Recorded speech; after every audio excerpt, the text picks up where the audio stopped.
Tides of Iron and Salt. Chapter 1. The Duel on Dry Sand.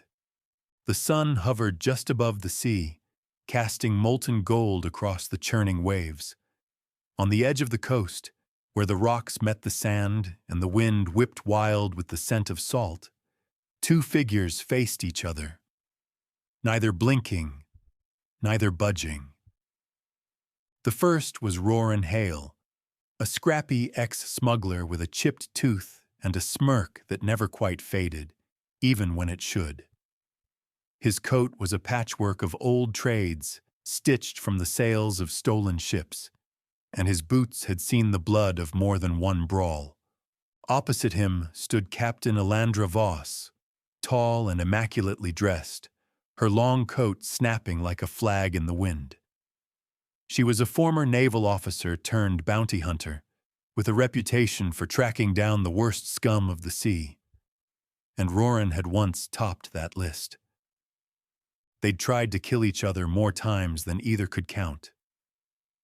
The last time had ended with Roarin tied to the mast of Elandra's ship as a storm rolled in. The time before that, she'd woken up tied to a crate of rum barrels floating in the tide, courtesy of Roarin's quick knots and quicker thinking. But this time was different. They were both stranded. Their ships, his rust bucket sloop, the Moth, and her sleek cutter Sea Wind's Justice, had gone down in the same cursed storm. Now they were stuck on the Isle of Kern, a jagged slip of rock and jungle that jutted out of the sea like a broken tooth, infamous for being on no map and offering no easy way off. "I'm not working with you," Elandra said sharply, folding her arms. "Didn't ask you to," Roarin replied. "I said we should, but if you'd rather rot here than share a sail, that's your business."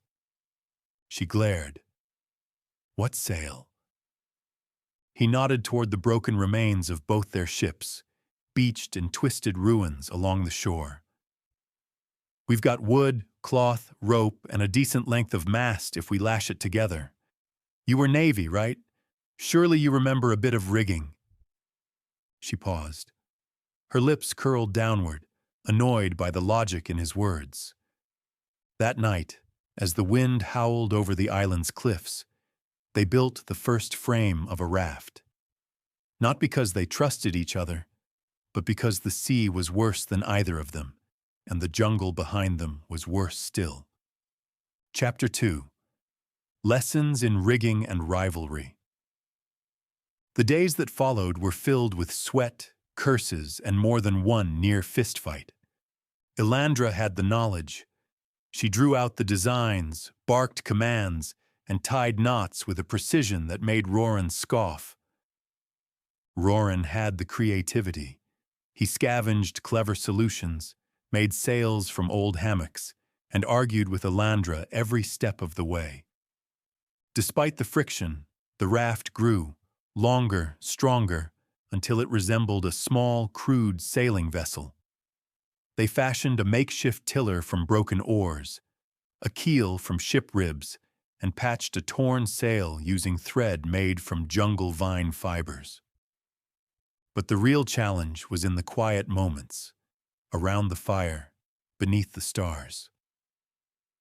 "I heard you shot a captain in the back during a duel," Elandra said one night. "I heard you sank a medical ship just to get at a single fugitive," Roarin replied. They stared across the flames. Then, slowly, they both began to laugh. Chapter 3. Open Waters and Mutinous Currents. On the 7th morning, the wind turned in their favor. They launched. The makeshift ship creaked and groaned like a living beast, but it held together. Roarin handled the sail while Elandra manned the rudder. They learned each other's rhythms, when to shout, when to stay silent, when to let the other steer. Storms came. So did long stretches of flat sea. They sang songs to keep their minds sharp and argued about whose version of a sea shanty was better. A week passed. 2. By the third, they had ceased calling each other you and instead used names. A small change, but a deep one. Chapter 4. Harbor of the Lost. The harbor appeared at sunrise, nestled between crooked cliffs and a forest of sails. Hundreds of ships, stacked like shells, leaning, tilting, some floating, some sunk halfway. Colorful flags flapped in the breeze. "Where in the hells are we?" Roarin whispered. "Port Clatterjaw," Elandra said in disbelief. "I thought it was a myth." It was no myth. As they pulled into the dock, a small man wearing a top hat far too large for his head hopped onto their deck, balancing a tray of steaming tea on one foot. A parrot sat on his shoulder, smoking a pipe. "Welcome, welcome," he chirped. "Docking fees a story and a secret. No gold accepted. Curse of the place." A woman with a beard made entirely of seashells waved from a tavern door. A two-headed cat chased a clockwork crab down the planks. An orchestra of fishermen tuned instruments made of driftwood and fish bones. Roarin grinned. "I think I'm gonna like it here." Elandra, for once, didn't argue. Chapter 5. Tales for Tea and the Secret of the Map. The teacup was filled with something suspiciously murky. Steam wafted off it in the shape of question marks, and the smell was complicated. Roarin eyed it with distrust, while Elandra accepted hers with careful grace, sniffing it once before setting it on the wobbling table. The man in the too large top hat, who had introduced himself as Nibs, former admiral of something vaguely important, kicked back in his upside-down chair and looked between them with gleeful anticipation. "Now then," he chirped, stroking the parrot, who was now wearing spectacles and taking notes on a scroll.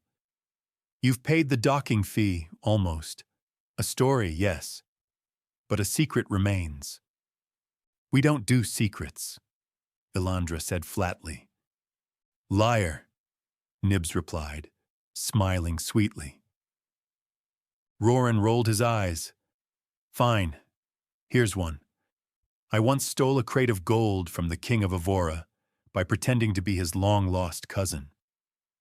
"You don't look like Avaran royalty," Nibs sniffed. "Exactly why it worked." Nibs gave a delighted clap. "Delicious. As promised, you're free to stay at Port Clatterjaw. Mind the rules. No sword duels before breakfast. Never eat anything offered by someone with more than 3 eyebrows. And if you hear the singing fog, stay indoors." Elandra narrowed her eyes. Singing fog? But Nibs was already prancing away, the parrot whistling a haunting tune behind him. Chapter 6. The Map in the Pocket. That night, while unpacking their meager supplies into a dusty room above a tavern called the Giggling Eel, Elandra found something strange. It was folded in the lining of her old naval coat, hidden deep in a pocket she never used. A map. She smoothed it across the table. It was old, so old the ink had turned green and the paper crackled like dried leaves. A jagged line cut through unfamiliar waters, ending in a symbol neither of them recognized.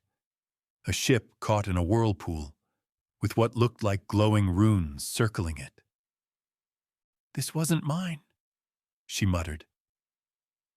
Roarin leaned over her shoulder, the candlelight dancing in his eyes. "You sure? Looks like the kind of thing Navy brass would hide. Except it's not Navy parchment, and these symbols," she traced a spiral. "They match some of the runes etched into the driftwood at the harbor." They stared at each other. Something unspoken passed between them. Adventure or danger, probably both. Chapter 7. Barnacle Bill and the Laughing Compass. To get more information, they followed whispers down cobbled alleys and tangled boardwalks, eventually arriving at a floating shack manned by a man named Barnacle Bill, who was indeed covered in barnacles and glitter inexplicably. "A map like that," Bill said, blowing bubbles from his nose, "leads to the Vortex Vault." "What's that?" Roarin asked. "A ship graveyard that ain't a graveyard. No one's sure if it's cursed, enchanted, or just very, very picky about who sails near it. Only opens every few years when the tide hums in F minor." "That's ridiculous," Elandra said. "Of course it is. That's why it's true." He then sold them a laughing compass, a copper contraption that cackled whenever it pointed south and insulted them when off course. "Follow its laughter to find the vault," Bill said solemnly. "And don't forget your socks." Chapter 8. The Crew of the Misfit Moon. To reach the Vortex Vault, they needed a ship. Not just any ship, a fast one, enchanted if possible, and able to survive waters known to chew through hulls like hungry termites, as one local put it. Enter the Misfit Moon, a neglected brig docked at the far end of the harbor, half submerged and manned by a group of the oddest individuals they'd ever met. Toothy Jean, a mechanic who had replaced all her teeth with tiny gold gears. Mollusk Mac, who wore a snail-shell helmet and claimed to speak to sea slugs. Penny, a 12-year-old cartographer who navigated using the position of clouds. And Groff, a hulking man who never spoke but had a tattoo of a ship on his tongue. The crew agreed to sail with Elandra and Roarin on one condition. "We each get one wish," said Toothy Jean, spinning a copper coin. "Whatever treasure or curse we find, we each get a cut, even if it's just a good story." Chapter 9. Into the Singing Sea. The day they set out, the harbor threw them a party, though whether it was in celebration or farewell was unclear. The sea was calm at first. The laughing compass led the way, snorting giggles as it spun between strange islands shaped like faces, waterfalls that flowed upward, and shoals where the fish told riddles and grew offended when the crew guessed wrong. But on the third night, the singing fog found them. It crept across the water like silk, humming a low, melodic tune that sounded like lullabies and morning bells wrapped into one. Groff locked the helm. Penny covered her ears and shouted, "Don't listen! It makes you forget who you are." Elandra and Roarin grabbed the rigging, shouting over the strange harmony, fighting to keep the ship on course. Voices whispered in the fog, old regrets, lost lovers. Orders barked from long-dead captains. The sea rose, and the compass began to cackle uncontrollably, until the fog broke like torn fabric and the ocean opened into a circular stretch of still, glowing water. In the center floated the Vortex Vault, a massive shipwreck spiraling like a whirlpool in the sky, surrounded by hundreds of broken ships caught mid-air. Chapter 10. The Vortex Vault. The sky rippled. Not with clouds, not with birds, but with ships, dozens of them, frozen in time. Some hung from invisible threads, sails fluttering in windless space, hulls twisted like driftwood caught mid-spin. Lanterns still burned in some, though no crew walked their decks. At the center of the phenomenon floated the Vortex Vault, a spiraled fortress made from the bones of broken vessels. It looked impossible. A storm turned solid, and it hummed with a sound so deep that the water around it vibrated. The misfit moon drifted toward it, sails slack, caught in an unseen pull. No one spoke. Roarin gripped the helm. I don't like this. No one does, muttered Toothy Jean. She cranked a gear into place on her jaw. That's why it's still here. The compass spun lazily and burped. Charming, Elandra said. The moment they crossed into the vault's outer ring, the world changed. Wind vanished. So did noise. Even the sea stopped lapping at the hull. The ship coasted silently between the floating wrecks, some ancient, encrusted with coral and sea moss, others eerily intact with sails still full, as if frozen mid-chase. Roarin's voice was barely a whisper. Is this time stopped?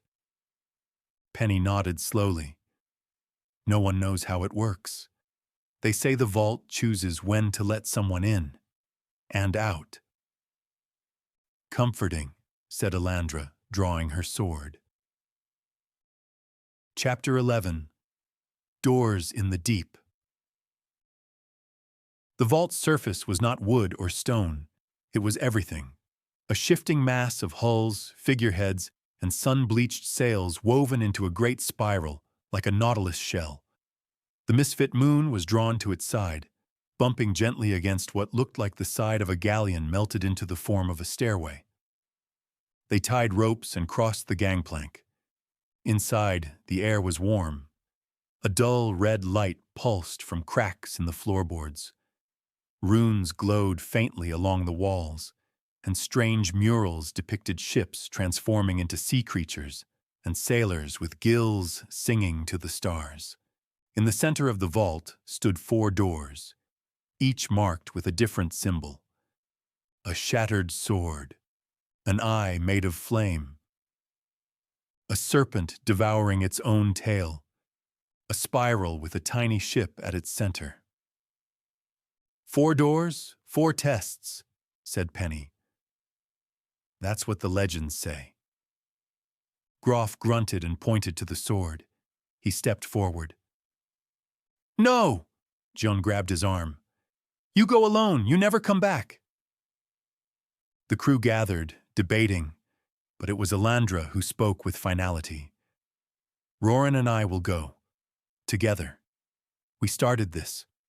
We'll see it through. Roarin blinked. You're trusting me. She gave him a look.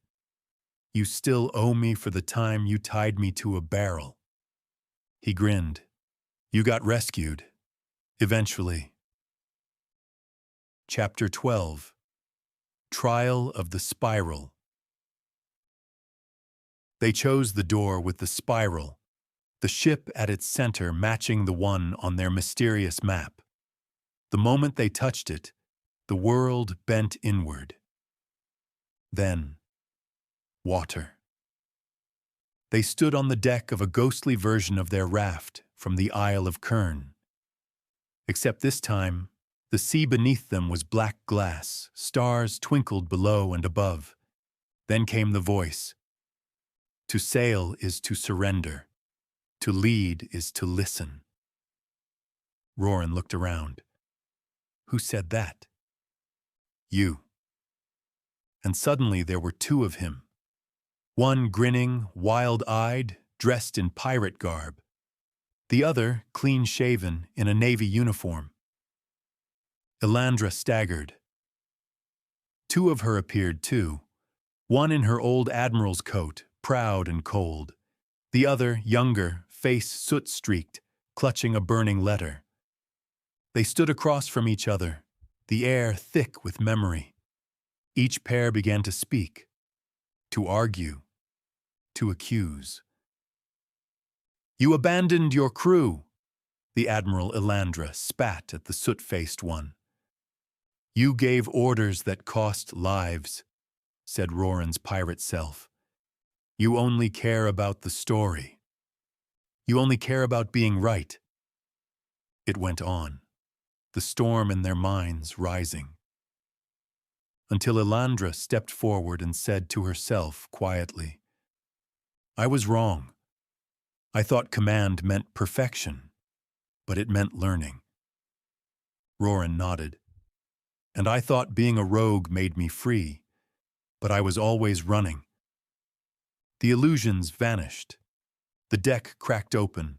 A box rose from the center of the spiral. A black chest bound in coral and pearl. On it glowed their names. Elandra reached for it. You first. Roarin opened the chest.